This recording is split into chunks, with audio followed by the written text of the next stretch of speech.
कार्तिक महात्म अध्याय 11। कथा शुरू करने से पहले हमें अपने गुरु महाराज जी का ध्यान करना चाहिए। गुरुर् ब्रह्मा गुरुर्विष्णु गुरुर्देवो महेश्वरा गुरुर् साक्षात परब्रह्म तस्मै श्री गुरुवे नमः। इसके बाद हमें गणेश जी महाराज जी का ध्यान करना चाहिए। बोले गणेश जी महाराज जी की जय। और कथा का श्रवण करना चाहिए। कथा सुनते समय अपने हाथ में चावल या फूल कुछ चीज़ अपने हाथ में रखनी चाहिए, जिससे कथा का पूर्ण फल मिले। और कथा सुनते समय हुंकारा जरूर भरें। तो शुरू करते हैं। कार्तिक महात्म अध्याय 11। बोले गणेश जी महाराज की जय। एक बार एक गणेश महाराज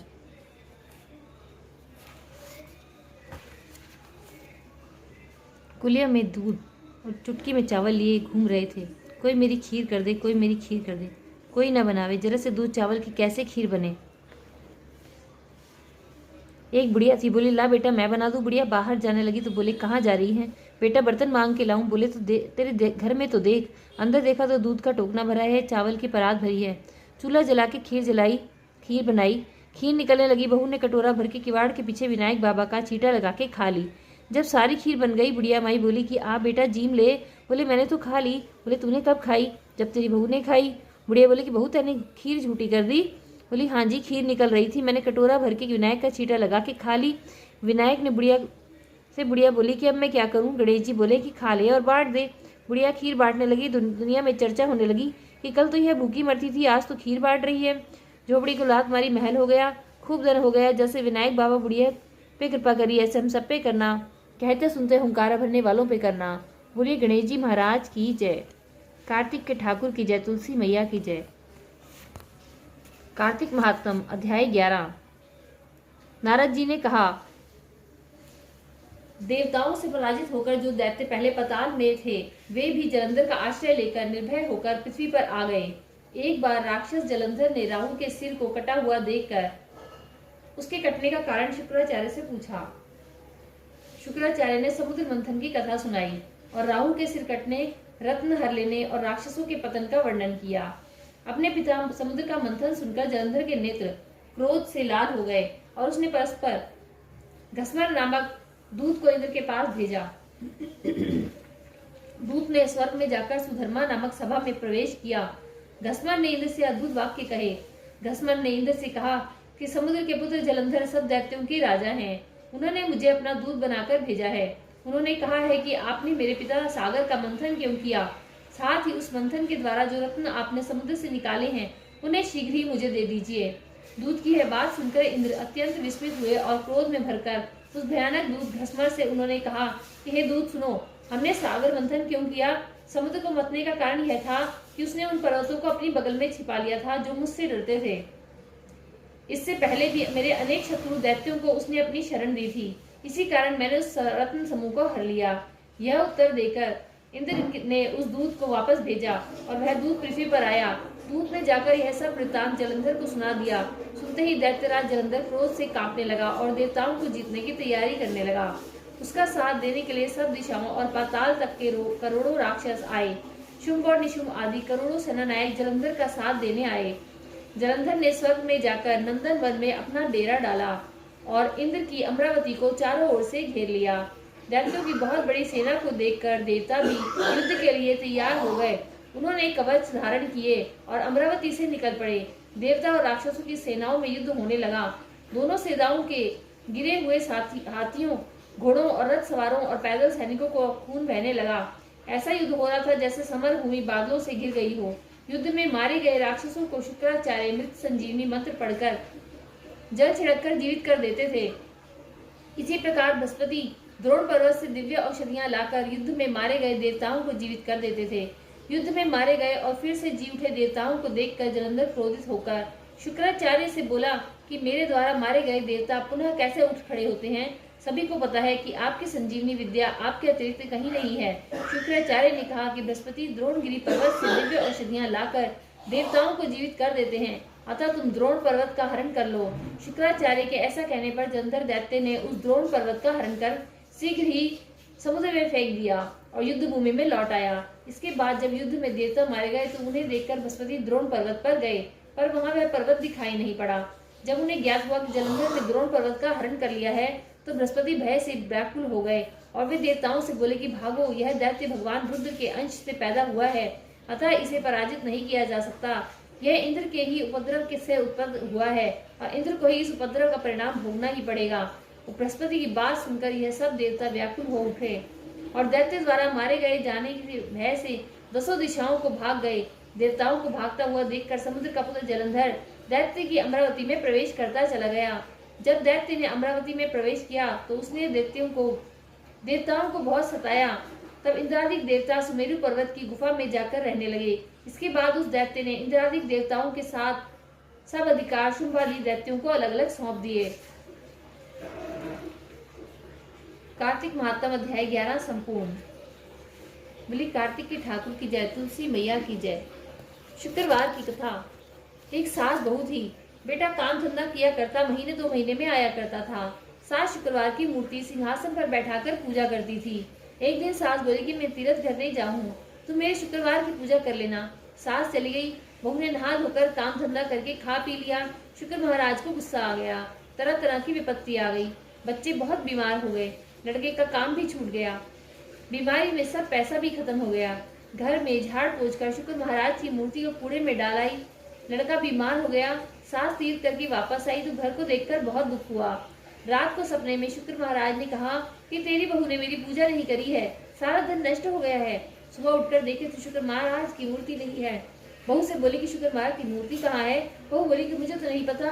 सास घर बुहार कर कूड़ा फेंकने गई तो वहाँ शुक्रवार की मूर्ति पड़ी मिली। वहां से उठाकर नहलाकर बड़े प्रेम से पूजा की, आरती की, विनती की। सास बहू दोनों शुक्रवार के व्रत करने लगी। लड़के का काम लग गया, बीमारी ठीक हो गई। बेटा बोला कि हमारी बुद्धि खराब हो गई थी, कूड़े में शुक्रवार की मूर्ति को फेंकाए।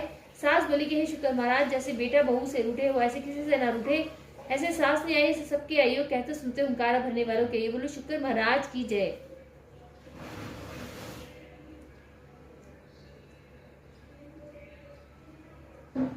आठों वारों की कथा। एक माँ बेटा थे। माँ गंगा जी नहाने गई तो बहू से कह गई कि मेरे बेटे को सुबह रोटी दे दियो। उसने कहा कि अच्छा दे दूंगी। सुबह बेटा बोला कि माँ रोटी दो। बहू बोली न माँ है न रोटी, कमा के लाओगी तभी रोटी दूंगी। मैं बोला भगवान मैं तो कमाना न जानू, लेकिन बहू नहीं मानी। उसने कहा कि अच्छा तो चलो 4 रोटी आम का अचार बनाकर दे दो। बहू ने बना के दे दी। वह रोटी लेकर कुएं की पाल पर जाकर बैठ गया और कहने लगा कि राम मैं तो कमाना न जानू। भगवान ब्राह्मण का वेश बनाकर आए। बोले तुम ऐसे उदास क्यों बैठे हो। वह बोला मेरी पत्नी ने कहा है कि कमा के लाओगी तो रोटी मिलेगी, पर मैं कमाना नहीं जानता।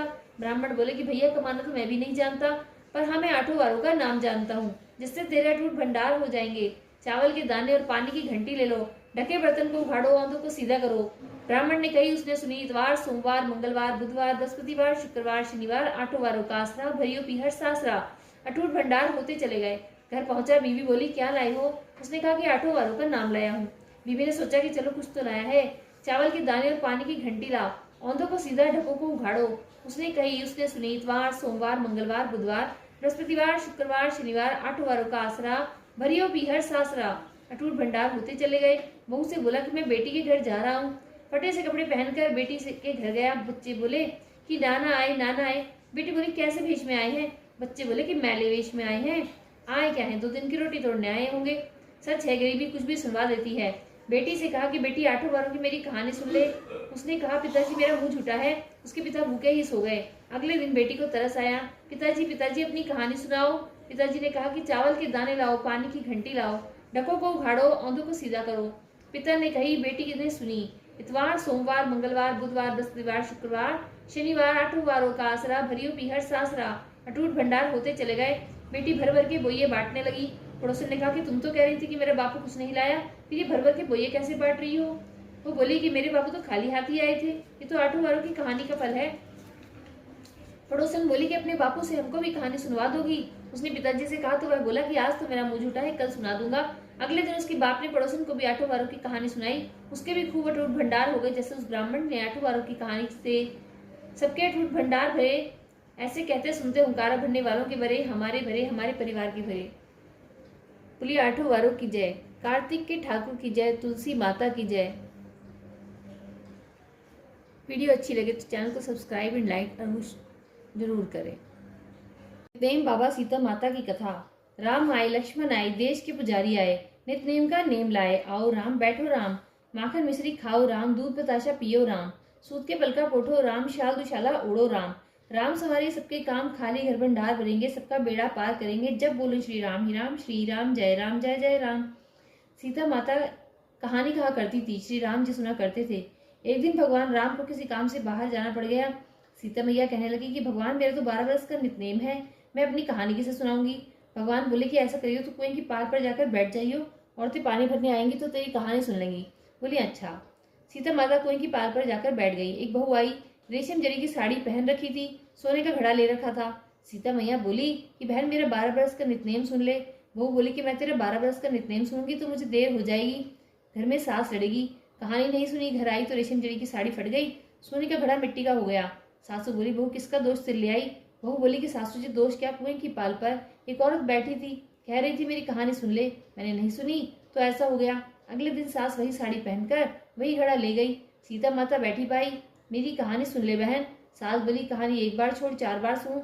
राम आए लक्ष्मण आए देश के पुजारी आए, नित नेम का नेम लाए, आओ राम बैठो राम, तभी रसोई जीमो राम, माखन मिश्री खाओ राम, दूध बताशा पियो राम, सूत के पलका पोठो राम, शाल दुशाला ओढ़ो राम, शाल दुशाला ओढ़ो राम, जब बोलो श्री राम ही राम, राम सवारे सबके काम, खाली घर भंडार भरेंगे, सबका बेड़ा पार करेंगे, श्री राम जय जय राम। मैं बोली बहन कहानी तो बहुत अच्छी लगी। घर गई तो रेशम जरी की साड़ी हो गई, सोने का घड़ा हो गया। वो कहने लगी कि सासू जी तुम कैसे कर लाई।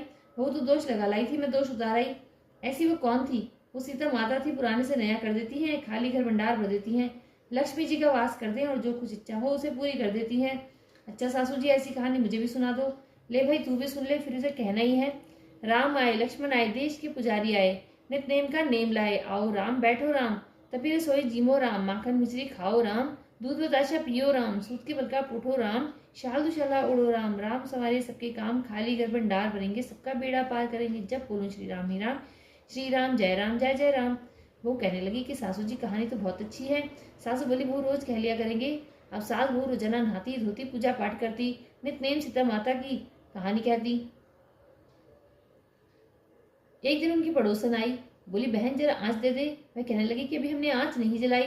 मैं बोली तो तुम 4 बजे से उठकर क्या कर रही हो। हम नहाई धोई पूजा पाठ करी, सीता माता की कहानी कही।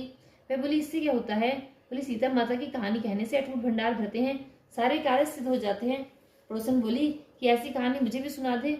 मैं बोली ले भाई तू भी सुन ले, फिर से कहना ही है। राम आए लक्ष्मण आए देश के पुजारी आए, नित नेम का नेम लाए, आओ राम बैठो राम, तभी रसोई जीमो राम, माखन मिश्री खाओ राम, दूध बताशा पियो राम, सूत के पलका पोठो राम, शाल दुशाला उड़ो राम, राम सवारे सबके काम, खाली घर भंडार भरेंगे, सबका बेड़ा पार करेंगे, जब बोलो श्री राम ही राम, श्री राम जय राम। पड़ोसन कहने लगी कि बहन कहानी तो मुझे बहुत अच्छी लगी। अब वह पड़ोसन भी नित्य सीता माता की कहानी कहने लगी। सीता माता ने उसके भी भंडार भर दिए।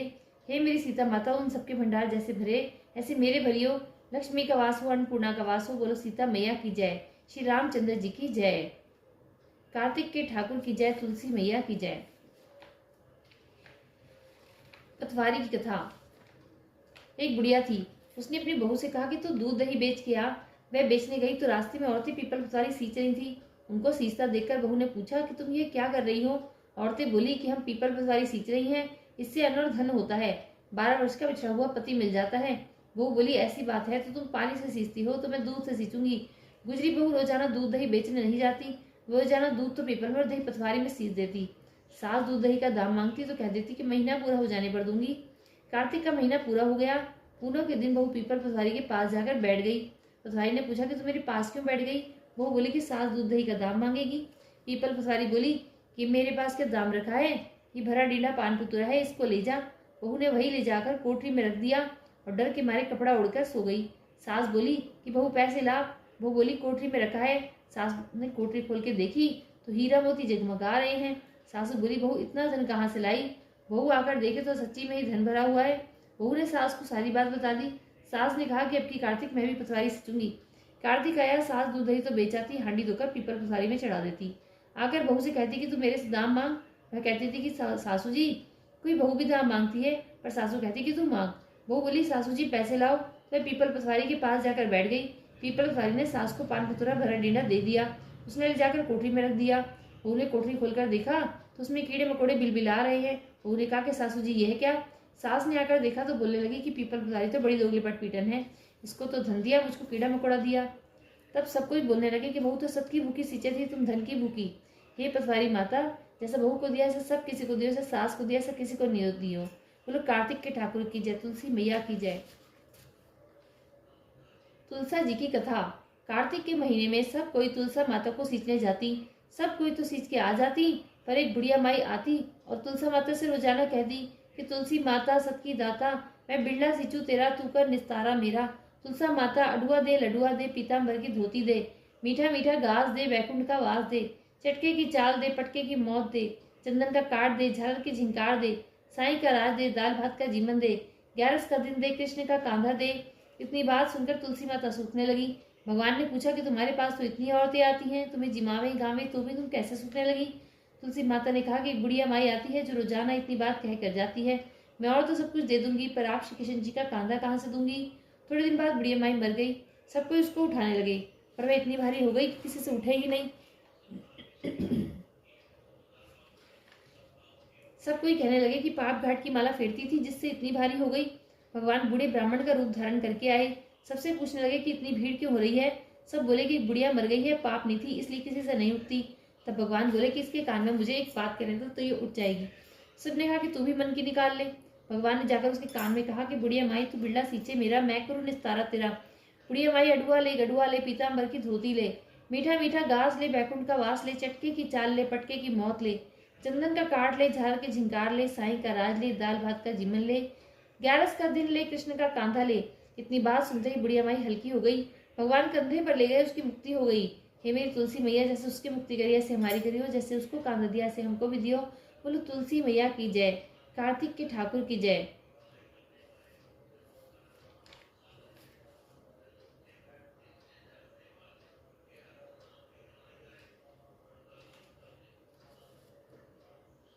गंगा मैया की कथा।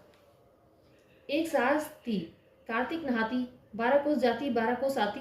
बहू जो थी कठड़ियों में पानी डालकर कह देती कि मन चंगा तो कटौती में गंगा।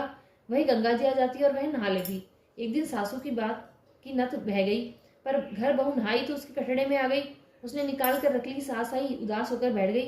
बहू बोली कि उदास क्यों बैठी हो? सास बोली कि मेरी नत गंगा में बह गई। बहू बोली कि मेरे हाथ में आ गई। सास बोली कैसे? बहू बोली कि तुम तो 12 कोस जाओ, 12 कोस आओ, मैं कटड़े में पानी डालकर कह देती हूँ कि मन चंगा तो कटौती में गंगा। गंगा जी यहीं आ जाती हैं, उसी में तुम्हारी नत बह आई तो मैंने ले ली। जैसे सास को आई ऐसे किसी को न आई हो, जैसे बहू ने आई सब किसी ने आई हो। कहते सुनते ओंकार भरने वालों की आई हो। बोलो गंगा मैया की जय, कार्तिक के ठाकुर की जय, तुलसी माता की जय।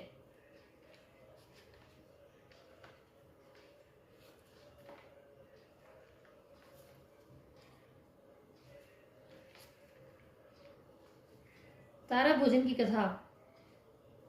एक साहूकार की बहू तारा भोजन कर रही थी। उसने सास से कहा कि सासू जी मेरी कहानी सुन लो। सास बोली कि मुझको तो पूजा पाठ करना है, मेरे पास समय नहीं है। जिठानी के पास गई, भाभी जी मेरी कथा सुन लो।